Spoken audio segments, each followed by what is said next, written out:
விஜயகாந்தின் இளைய மகன் சண்முக பாண்டியன் சகாப்தம் படத்தின் மூலமாக அறிமுகமானவர். 7 ஆண்டுகளுக்கு பின்பு படைத்தலைவன் படத்தில் நடித்துள்ளார். சண்முக பாண்டியன் வேலுவாகவும், இயக்குனர் நடிகர் கஸ்தூரி ராஜா வெள்ளைச்சாமியாகவும் நடித்திருக்கின்றனர். வழி தவறி வந்த குட்டி யானையை மணியன் என்று பெயரிட்டு பிள்ளை போல செல்லமாக வளர்த்து வருகிறார் வேலுவின் அம்மா. யானையுடனான உணர்ச்சி பிணைப்பை மையமாக கொண்டது இந்த படம்.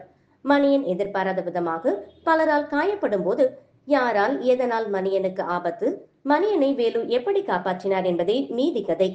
திடீரென்று யானையை அரசாங்கத்தால் நடத்தப்படும் முகாமுக்கு மாற்ற நீதிமன்றம் உத்தரவு பிறப்பிக்க வழிவகுக்கிறது.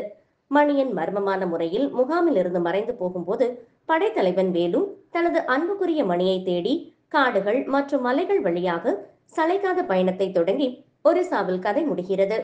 சண்முக பாண்டியன் அதிரடி காட்சிகளில் நன்றாக நடித்திருக்கிறார். உணர்ச்சி வசப்படும் காட்சிகளில் பயிற்சி தேவை.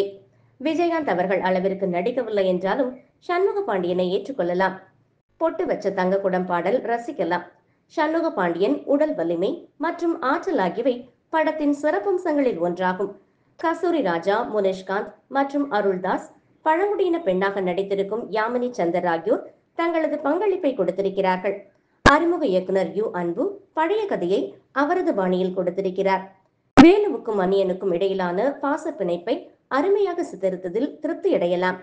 ஒரு மனிதனுக்கும் யானைக்கும் இடையிலான அழகான மற்றும் துடிப்பான உறவிலிருந்து சமூகத்திற்கு மெசேஜ் சொல்லியிருக்கிறார்.